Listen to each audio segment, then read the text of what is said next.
channel, semoga kita bahagia. Jangan lupa subscribe, like, komen dan share agar channel ini semakin berkembang. Terima kasih. Bab 316 di kamar hotel, Jasper dan Henry mendentingkan gelas anggur mereka. Berbicara secara logis, dengan berita disetujui untuk menjadi tuan rumah Olimpiade masih segar, masih perlu beberapa saat sebelum rencana pembangunan desa Olimpiade dan stadion lainnya dimulai. Apalagi yang ayahmu minta darimu? Henry mengangguk. Belum ada yang kita tahu pasti, tetapi kita harus masuk ke dalamnya entah bagaimana. Ayah mengatakan bahwa karena ini adalah proyek yang sangat besar, akan lebih baik jika aku datang dan menetapkan pendirianku lebih awal daripada terlambat. Dan agar kami yang ingin bergabung di dalamnya dapat menyerahkan laporan perencanaan kepada penanggung jawab itu semua. Orang-orang yang bertanggung jawab ingin mengadopsi ide. Sebanyak mungkin karena ini adalah stadion besar yang sedang kami bangun.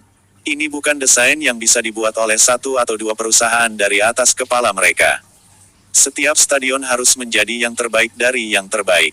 Makanya setiap pihak diberi kesempatan untuk menyampaikan laporan, mengusulkan desain, lokasi, bahkan nama. Karena semua ini dapat ditunjukkan melalui sebuah laporan. Meskipun orang yang bertanggung jawab tidak mengatakannya, semua orang tahu bahwa itu akan membawa manfaat besar jika proposalmu terpilih.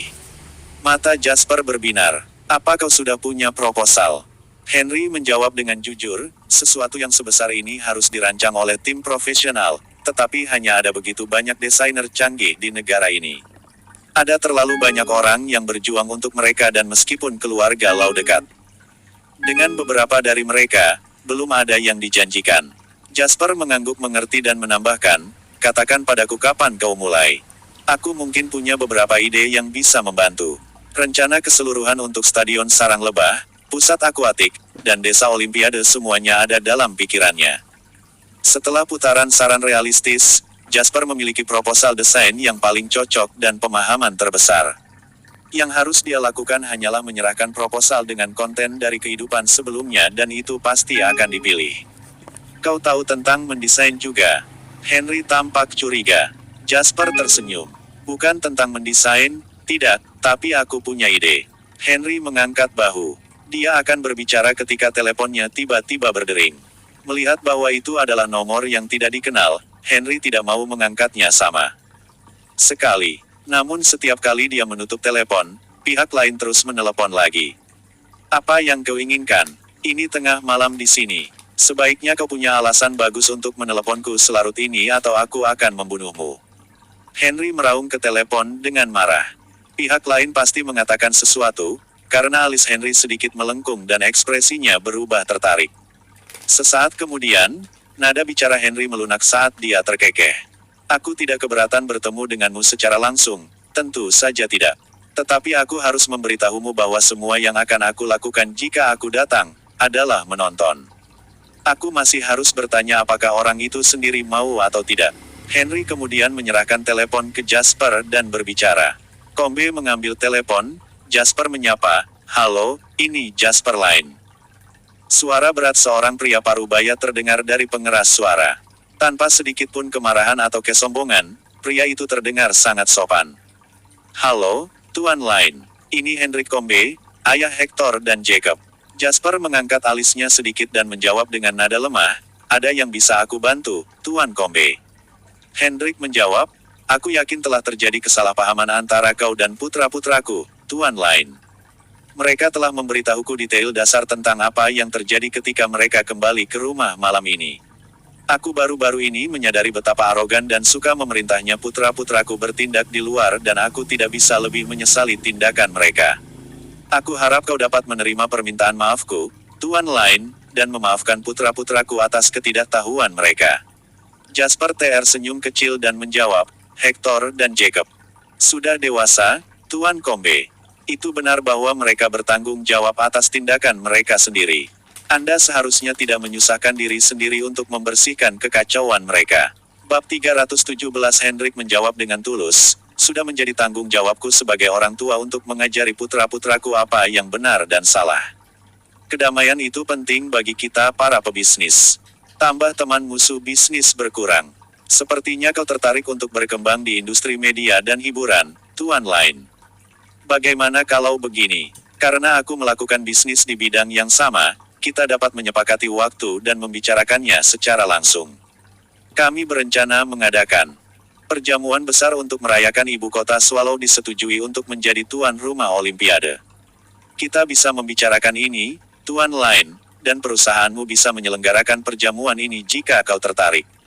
Jasper memikirkannya, dan Hendrik tidak berbicara lagi. Sebaliknya, dia menunggu dengan tenang jawaban Jasper. Ini mungkin tampak seperti keheningan tetapi sebenarnya, Jasper dan Hendrik sama-sama menguji satu sama lain. Pada dasarnya, jika Jasper merespons, maka itu berarti dia tidak memiliki keinginan untuk melawan keluarga Combe di luar titik rekonsiliasi. Ini adalah dunia orang dewasa. Cinta dan benci tidak ada, karena semuanya hanyalah transaksi keuntungan. Jika aku memiliki lebih banyak kekuatan, maka kau harus menyerah. Jika kau memiliki lebih banyak kekuatan, maka tidak ada yang bisa disalahkan selain diriku sendiri atas kegagalanku. Ini adalah sesuatu yang sangat disadari oleh Jasper dan Hendrik. Sesaat kemudian, Jasper terkekeh dan menjawab, aku akan menjadi orang bodoh jika tidak menerima tawaran Anda mengingat kompromi Anda, Tuan Combe. Bagaimana kalau besok? Hendrik tersenyum. Baiklah kalau begitu, besok malam. Aku akan menjemputmu dan Tuan Lau, kalau begitu. Suatu kebetulan bahwa aku menghadiri gala besok malam dan sebagian besar orang yang hadir adalah orang-orang dalam industri. Kita bisa lebih mengenal satu sama lain. Jasper memberikan jawaban yang sopan tapi tidak berkomitmen sebelum menutup telepon. Apa yang diinginkan Combe? Tanya Henry. Jasper menjawab dengan lemah, untuk mengatasi kebencian, mungkin. Mungkin. Henry tercengang, tapi sikapnya sangat bagus. Bukankah dia bilang? Dia ingin menghapus semua ini. Jasper tertawa. Dia berencana membuat aku menjadi tuan rumah pesta perayaan untuk ibu kota Swallow yang menjadi tuan rumah Olimpiade sebagai imbalan karena melepaskan putra-putranya. Ini mungkin tidak tampak seperti penipuan, tetapi dia ingin mengumumkannya di gala besok malam di semua waktu dan tempat.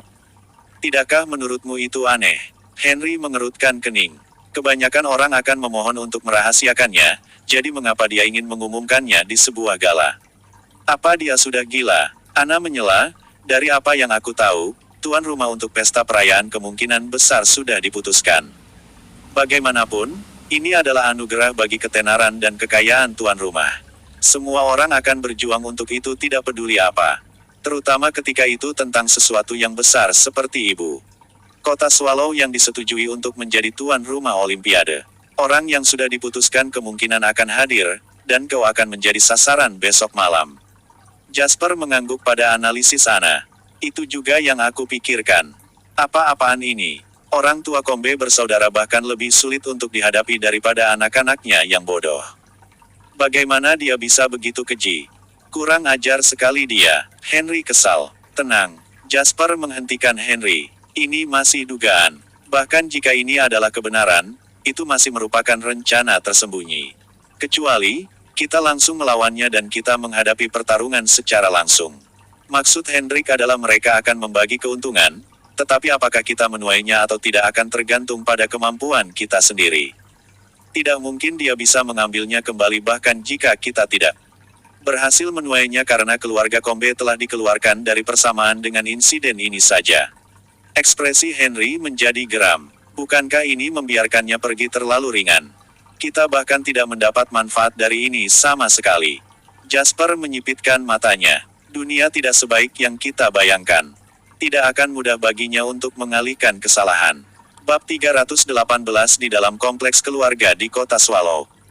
Hendrik meletakkan telepon, ekspresinya tenang. Jacob dan Hector menatap ayah mereka dengan cemas. Pada akhirnya, Jacob memberanikan diri dan bertanya, "Ayah, apakah dia setuju?" Hendrik menjawab dengan tenang, "Dia setuju." Hector menghela napas lega ketika dia mendengarnya. Meskipun demikian, dia tidak bisa menahan cibiran, dan disinilah aku berpikir dia sangat cakap. Bukankah ini menunjukkan bahwa dia takut berselisih dengan kita?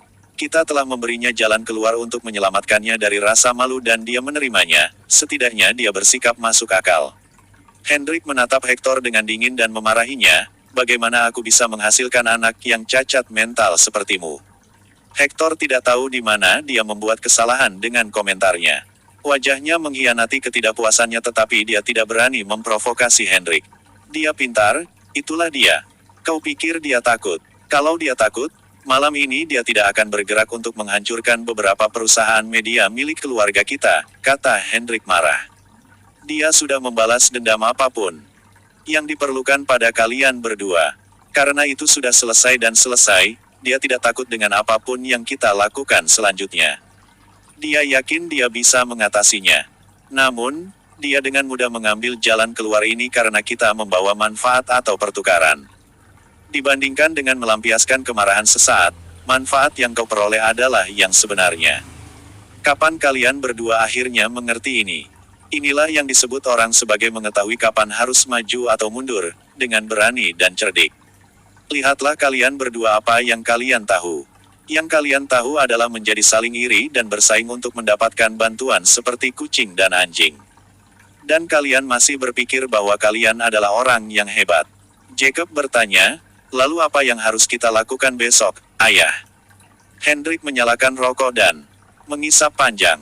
Dia berkata dengan sungguh-sungguh, aku telah melepaskan pesta perayaan yang diadakan untuk menghormati tawaran yang berhasil untuk Olimpiade. Ekspresi Jacob berubah ketika dia mendengar ini.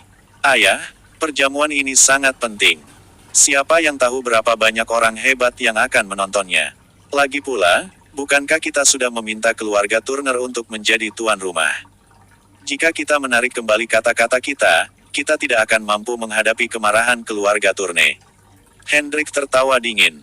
Karena aku memiliki hak persetujuan, aku tidak memiliki pendapat apakah itu untuk keluarga Turner atau Jasper. Siapapun yang mendapatkannya ya, itu akan tergantung pada seberapa mampu mereka. Jacob merenung sejenak. Semakin dia memikirkannya, semakin dia merasa itu masuk akal. Terkejut, dia berseru, ayah, maksudmu ayah akan membiarkan mereka bertengkar di antara mereka sendiri? Sambil tertawa mengejek, Hendrik mencibir, kau pikir begitu mudah mendapatkan keuntungan dari keluarga Combe? Ketika perjamuan dimulai besok, kalian berdua tetap rendah hati. Jangan bertingkah seperti orang besar dan jangan mengatakan apapun yang tidak seharusnya kalian katakan. Besok, kita bukan fokus utama itu seharusnya keluarga Turner dan Jasper, bahkan mungkin Henry. Kita hanya akan menjadi penonton. Keesokan harinya, Jasper pergi ke Easy Media terlebih dahulu untuk mengadakan konferensi video. Namun, untuk pertemuan ini, Jasper untuk sementara menunda penaklukannya atas White Media Company. Sebaliknya, ia fokus pada integrasi sumber daya antara kedua perusahaan. Rencana awal Jasper adalah agar perusahaan daratan dan kota harbor berkembang berdampingan dan maju bersama di pasar hiburan domestik. Khususnya berkaitan dengan pasar daratan, dia memiliki keuntungan dari ingatannya sebelum reinkarnasinya.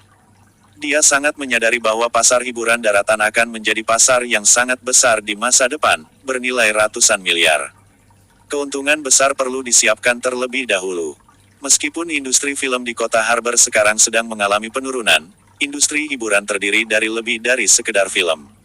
Terlebih lagi, ada jauh lebih banyak selebriti di kota harbor daripada di daratan, dan popularitas mereka juga jauh lebih tinggi. Aliansi antara kedua perusahaan ini, oleh karena itu, akan dapat mencapai hasil yang belum pernah terjadi sebelumnya. Lebih jauh lagi, bahkan ketika melemah, yang kuat masih kuat.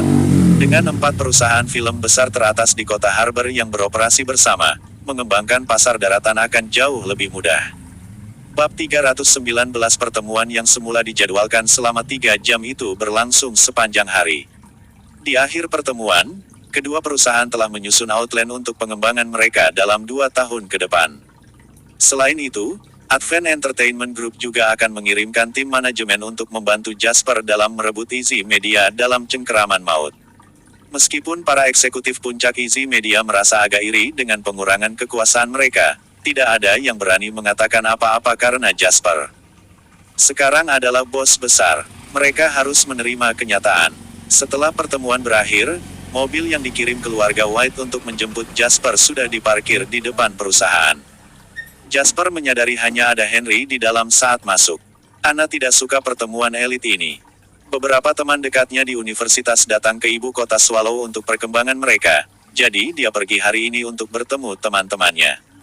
Dia meminta aku untuk memberitahumu bahwa dia tidak akan pergi, jelas Henry. Jasper mengangguk dan berpikir sejenak. Dia kemudian memanggil Julian dan menyuruhnya untuk mengawasi Anna dan melindunginya.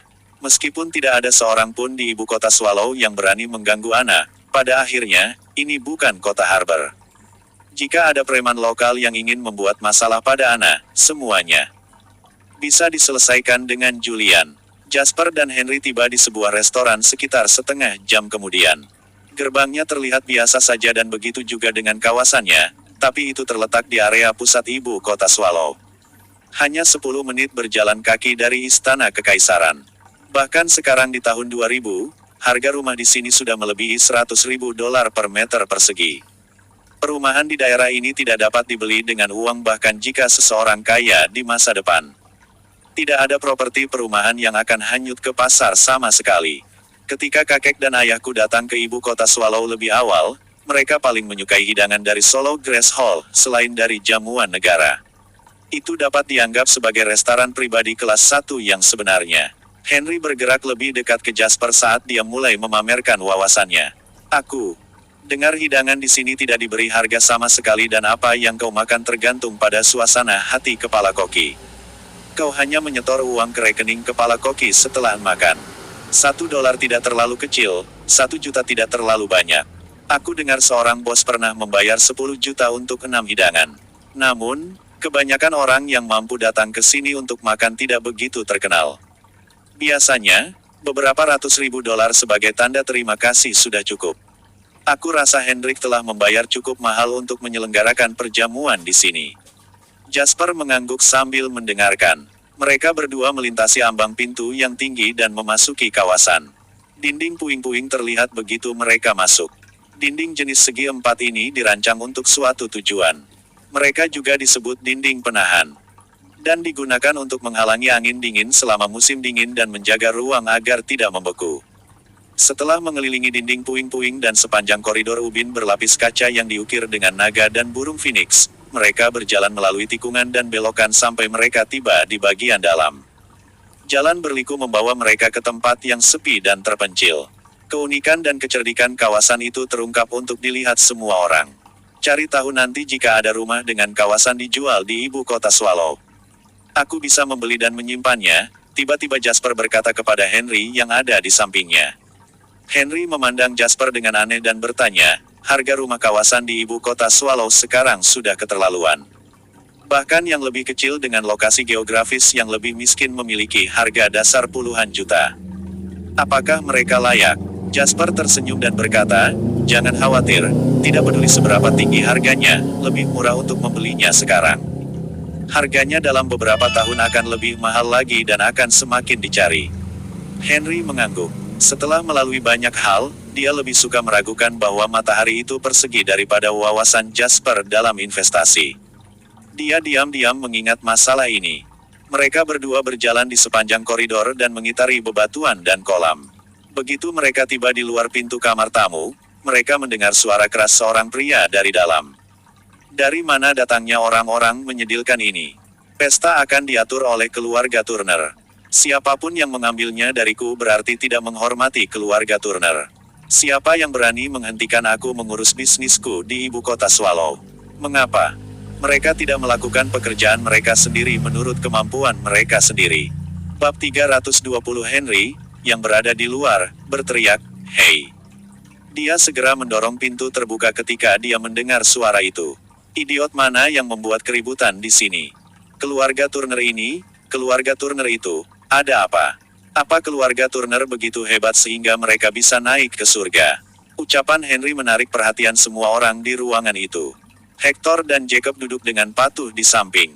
Seorang pria parubaya dengan rambut putih dan pembawaan tenang yang tidak dikenali Jasper sedang duduk di kursi tuan rumah. Sepertinya orang itu adalah Hendrik. Di sebelah kiri Hendrik duduk seorang pemuda berusia 30-an. Dia berpakaian indah, tetapi ketegaran tertulis di seluruh wajahnya. Pada saat ini, dia menatap Henry dengan kilatan cahaya dingin di tatapannya. Orang ini sepertinya seseorang dari keluarga Turner yang berbicara sebelumnya.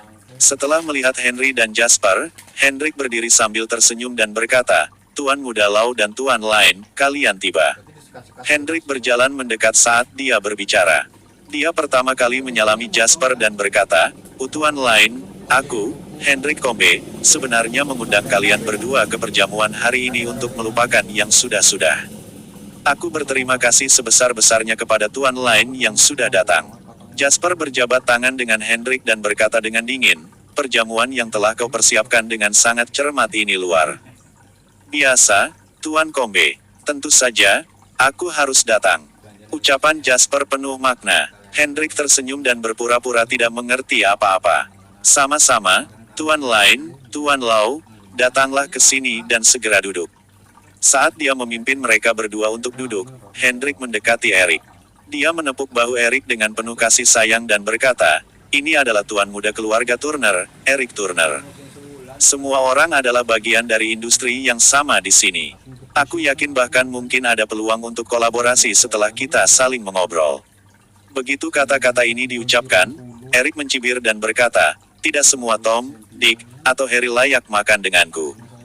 Aku sangat membenci kotoran." Setelah mendengar ini, Henry segera menyipitkan matanya untuk mengungkapkan kilatan yang tidak menyenangkan.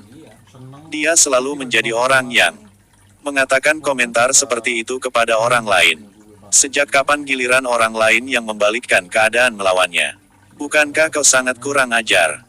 Henry mencibir dan berkata. Erik melirik Henry dan berkata dengan acuh tak acuh, "Henry Lau, jangan berpikir bahwa keluarga Lau begitu hebat. Orang yang dihormati orang lain adalah Patua Lau, sosok heroik.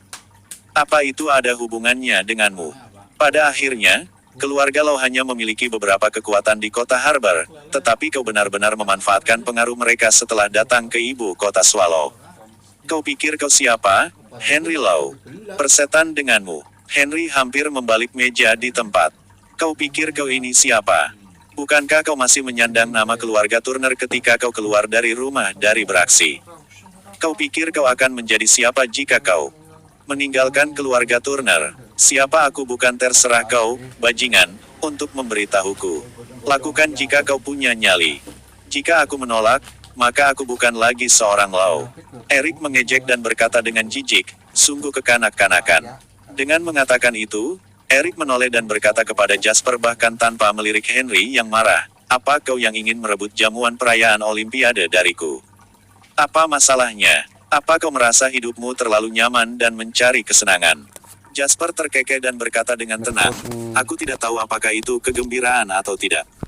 Aku hanya mendengar anjing gila menggonggong tanpa henti." Henry langsung terperanjat. Dia mengejek Erik, yang wajahnya menunjukkan ekspresi yang tidak sedap dipandang. "Dia berbicara tentangmu sebagai anjing yang hanya bisa menggonggong. Mengapa kau tidak menggonggong beberapa kali lagi agar kami mendengarnya?" Ada kilatan kesuraman gelap di mata Erik. Dia mencibir dan berkata, "Sepertinya memang ada orang yang memandang rendah keluarga Turner, kan?" Jasper berkata dengan acuh tak acuh, "Terus memangnya kenapa kalau keluarga Turner? Apa pesta makan malam ini sudah tertulis dalam kontrak dan diberikan kepada keluarga Turner?" Erik terkejut mendengarnya. Di ibu kota Swallow, yang harus dilakukan keluarga Turner hanyalah memberitahu tentang proyek apapun yang diperhatikan keluarga dan tidak ada yang berani membuat mereka terlihat buruk. Terlebih lagi, tidak ada yang berani mencoba merebut proyek dari mereka. Dengan demikian, bagaimana mungkin ada kontrak yang ditandatangani sebelumnya? Itulah mengapa ucapan Jasper benar-benar menyentuh titik lemah. Erik menoleh ke arah Hendrik. Yang pertama tersenyum palsu dan berkata, "Tuan muda keluarga Kombe, bagaimana kalau kita bergegas dan membuat kontrak?